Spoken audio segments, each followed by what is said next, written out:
Pemirsa, Kejaksaan Negeri Buleleng melakukan kegiatan pemusnahan barang bukti dari 36 perkara yang sudah memiliki kekuatan hukum yang tetap atau inkrah. Kali ini barang bukti yang dimusnahkan didominasi oleh perkara narkoba dengan berat barang bukti mencapai 57,88 gram. Barang bukti yang dimusnahkan merupakan barang bukti rampasan dari terdakwa yang sudah divonis bersalah dan berkekuatan hukum tetap sejak bulan Desember 2020 hingga Maret 2021.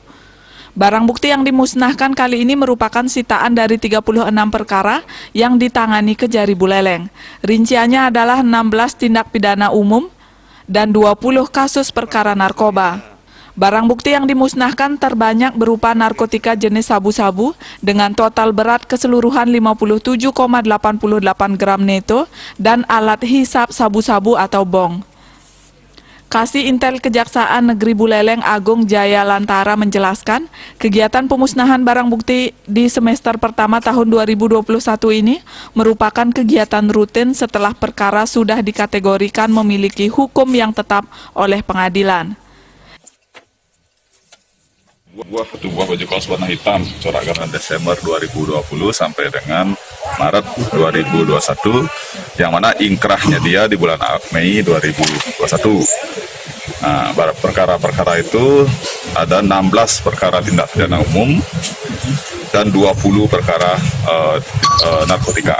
Ya, tindak pidana umum ini ada yang perkara judi, penganiayaan, pencurian, ada ITE, ada kasus aborsi, ada sajam, pengancaman. Nah, PP yang dimusnahkan berupa kayu, lesung, satu buah lesung, bambu, sajam samurai, sangkur, dan sebagainya. Terus untuk perkara narkotika khusus ini, jumlah barang bukti narkotika yang dimusnahkan pada pagi hari ini adalah seberat 57,88 gram brut.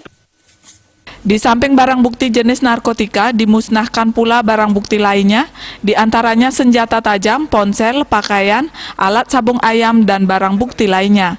Komang Yuda, Bali TV.